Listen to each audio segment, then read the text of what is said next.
సిక్కాల వారమ్మ వర్ణాన్ని కాపులు వారింటి పేరు సిక్కాల వారు తాతయ్య కామయ్య అనే మహానుభావుడు కళాకారులమ్మ తిరుమల తిరుపతి దేవస్థానం నెల్లిపోటు నడుచుకుంటూ వెళ్ళి నడుచుకుంటా వచ్చి కల్లారా చూసి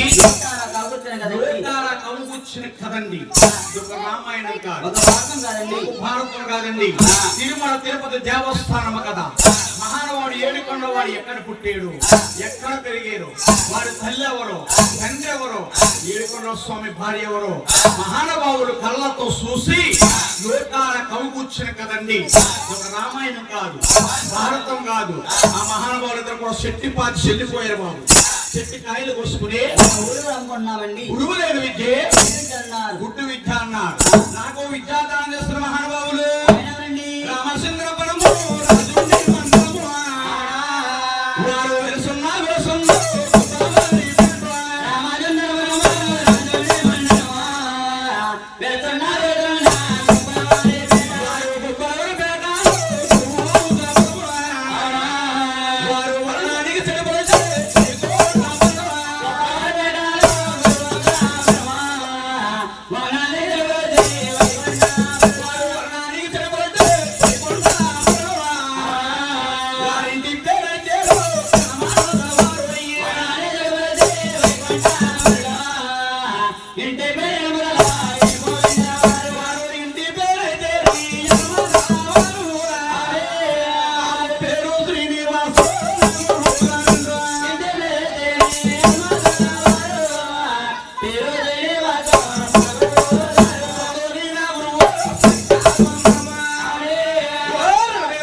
రామచంద్రపురం తాలూకా పేటలో వెలిసిబుట్టారు వారు వర్ణానికి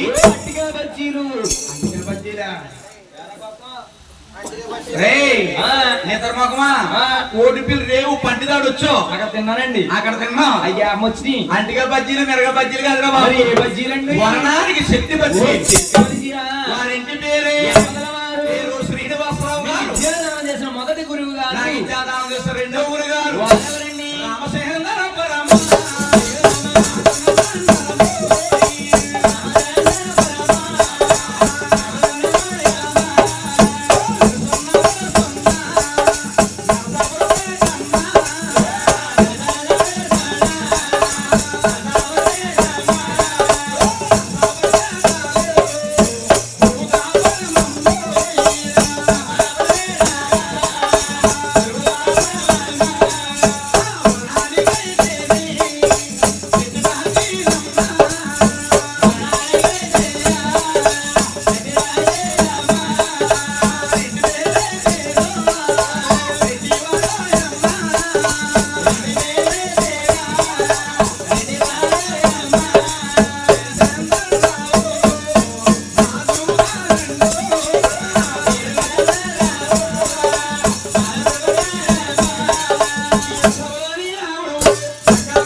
సరస్వతి పార్కరే చేస్తామండి. ఇప్పుడు మనం చెప్పబోయే తిరుమల తిరుపతి దేవస్థానం కదా. అవునండి. ఈ పచ్చన పందిట్లోని 3 కథలుగా చెప్పాలి బాబు. అవునండి. ఒక ఆదిశక్తి పుడిదారు, పుడిదా చెప్పాలి. శ్రీనివాస, కళ్యాణం పాడాలి. వెంకటేశ్వర స్వామి జీవో చరిత్ర కథగా చెప్పాలి. జీవోత్సరిత కథగా చెప్పాలండి. అవునా? కూర్చున్న సభోరందరూ కూర్చోమ్మా. అవునమ్మా. ఈ క్వాలిటీ కోల సంబరం ఏమిటని కూర్చోండి. అని అడుగుతున్నారండి. అంటే కొత్తగా గృహం కట్టించుకున్నవారు కానీ, కానీ, లేకపోతే తిరుమల తిరుపతి యాత్ర వెళ్ళి వచ్చిన వారు కానీ, అవునమ్మా. లేకపోతే కళ్యాణం అన్నాడు కథ చెప్పించుకుని డబ్బా గాని డబ్బా గాని, కేజీ గాని కేజీ గాని పాల వెలిగించి కోల సంబరం చెప్పించుకుంటే వారు సంసారం పాలు పొంగినట్టు పొంగుతుందని, వారు పాలు పొంగినట్టు పొంగుతుందని మహానుభావులు ఏనాడో మన పెద్ద ఊరు వారు మన చెప్పబడి ఉన్నదండి. అందుకు చేత ప్రతి ఊరికి, తల్లికి, ప్రతి తల్లికి, ఆ, ప్రతి కామానికి అలాగే ఎక్కడ చేస్తున్నాం.